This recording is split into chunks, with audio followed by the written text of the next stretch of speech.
Yang saya hormati, saya kira ini adalah sidang hari ini adalah sidang yang ketiga, yaitu mendengar jawaban dari jaksa penuntut umum. Saya apresiasi sekali dengan ketegasan Ibu Ketua Majelis Hakim, Ibu Tambunan. Nah, saya lihat di sini itu ada namanya, ternyata Ibu Tambunan beliau. Kemudian dalam ketegasan beliau dan anggota majelis juga ada rasa toleransi yang besar juga. Ternyata beliau paham ketika di perjalanan ini ya, ada sedikit posisi yang mungkin jalannya kredit dan lain, sehingga beliau juga membantu. Saya terima kasih. Dan poin ini penting. Yang kedua tentang iklim hakim. Saya hari ini dihadirkan dalam rangka mendengar jawaban jaksa penuntut umum, dan iklim hakim sudah menghilangkan hak dia sendiri, sehingga tanggal 16 Januari pukul 10 pagi iklim hakim wajib hadir di sini. Saya tidak tahu apa agenda dari majelis, tapi yang pasti perintah majelis iklim hakim harus dihadirkan, wajib. Dan kalau tidak hadir, diperintahkan untuk dibawa paksa. Dan saya yakin kalau iklim hakim tidak hadir dan ada lagi kesalahan yang dia lakukan, maka saya dan percaya hakim akan keluarkan penetapan untuk menahan yang bersangkutan. Inkonsisten iklim hakim ini menjadi salah satu bukti bagi kami. Sedangkan poin-poin JPU tadi, nah itu biar dijawab oleh tim saya dan nanti akan saya tambahkan sedikit. Silakan Bung Lecu, selaku ketua tim. Agak penting banget. Ya, saya membahas terhadap tanggapan daripada jaksa penuntut umum terhadap eksepsi kami ya, eksepsi para penasihat hukum yang kami kan terus-menerus membahas terkait imunitas advokat, di mana advokat itu tidak dapat dituntut baik di dalam maupun di luar sidang pengadilan, yang mana kemudian telah dikuatkan oleh putusan MK. Telah dikuatkan oleh putusan MK nomor 26 tahun 2013 bahwa advokat tidak dapat dituntut. Nah, kemudian tahun 2023 ada advokat bernama Ziko Leonard Jagardo Simajuntak menguji kembali terhadap imunitas advokat tersebut pasal 16. Oke. Yang mana dia meminta kepada Mahkamah Konstitusi agar terhadap advokat yang akan diperiksa oleh penegak hukum maka diperiksa dulu di Dewan Etik. Jadi memang pemeriksaan Dewan Etik itu tidak terlalu, artinya tidak sangat dibutuhkan sekali, ya. Artinya di sini gugatan dia ditolak, ya kan? Berarti artinya kalau gugatan dia ditolak di putusan nomor 108 tahun 2023, artinya dikembalikan kepada putusan yang awal, yaitu putusan MK nomor 26 tahun 2013. Jadi tetap bunyinya tidak dapat dituntut di luar maupun di dalam sidang pengadilan. Yang mana sebenarnya di bypass pun tidak ada pemeriksaan etik pun nggak bisa dituntut. Intinya itu. Jadi menurut saya jaksa penuntut umum sedikit keliru menanggapi putusan MK nomor 108 PUU tahun 2023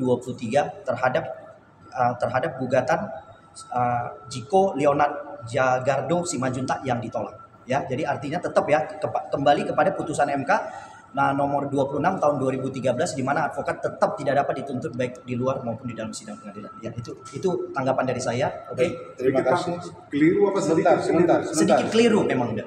Sedikit keliru menanggapinya. Keliru ya? Ya, keliru lah udah keliru lah. Itu kan kalimat kita tidak mau berbenturan dengan jaksa, Pak. Nah, itu intinya, Pak ya. Silakan Bu Foni. Baik, kalau saya sedikit menambahkan kembali lagi dengan hak imunitas. Bagaimanapun bahwa klien kami, dokteran itu menjalankan itu karena profesi advokat. Itu yang mesti dipahami. Lari bagaimanapun kemana carinya sedang menjalankan profesi advokat. Nah, tadi saya sedikit mengutip tentang itikat baik tentang kekebalan. Benar, maksudnya begini, bahwa advokat itu tidak kebal dengan hukum. Benar, Makanya kenapa sebelum dilaporkan bahwa dokteran itu tetap harus melakukan pengaduan yang keberatan dengan perlakuan beliau itu, bisa melaporkan ke Dewan Kehormatan Organisasi Advokat. Bila itu terpenuhi, misalnya unsurnya terpenuhi, akan ada surat bahwa bisa ditindaklanjuti.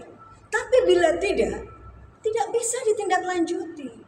Contoh kasus misalnya, dalam kasus kepolisian, ada dugaan seseorang, oknum atau aparat melakukan pelanggaran kode etik.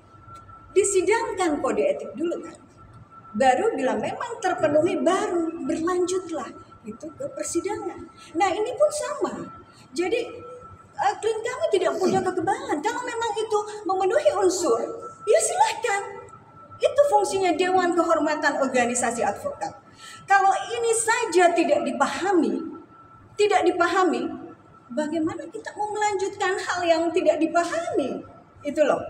Jadi kami tetap sebagai advokat mempunyai rambu. Tadi kan diadop oleh JPU bahwa advokat itu harus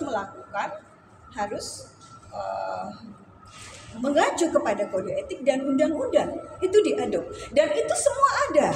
Jadi kami tidak memilah misalnya untuk kepentingan klien kami ininya dipinggirkan, untuk kepentingan orang lain hal ininya dipinggirkan kita.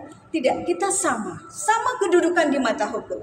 Tapi kami selaku penasehat hukum sangat keberatan bila seorang profesi advokat menjalankan profesinya ada dugaan yang dalam dugaan bahwa asas praduga tak bersalah itu, tapi itu ternyata tidak menggiring. Kenapa? Kepastian, tidak diperiksa kode etiknya dulu. Itu tidak akan bisa lanjut. Kami yakin tidak bisa. Profesi apapun itu dibungkus, dikemas, punya aturan kode etik. Jadi saya tetap bahwa saya yakin klien kami beritikat baik. Mengapa? Menyampaikan atas penyampaian kliennya. Terus akhirnya berlanjut, ada dugaan, bahkan melanggar.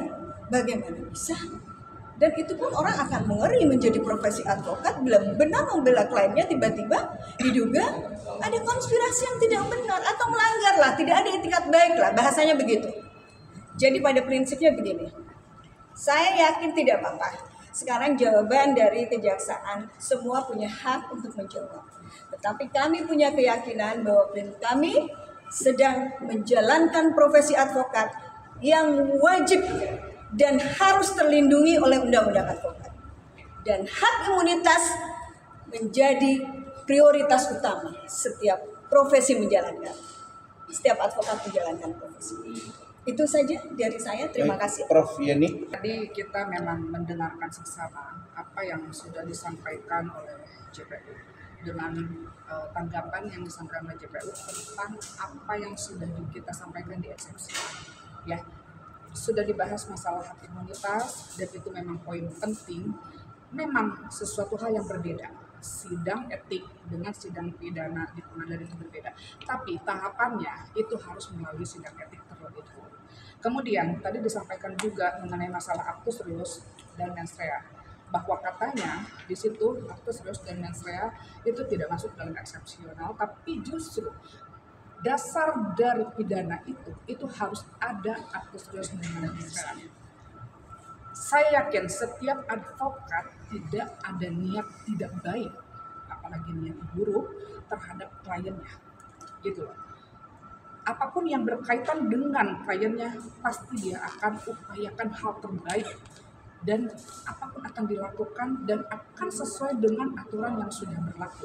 Saya yakin itu. Dan setiap advokat itu yakin sudah tahu aturan-aturan dasar dari undang-undang advokat itu yang berkaitan dengan kode etik, mana yang harus disampaikan dan yang tidak, dan harus bagaimana, itu juga sudah tahu.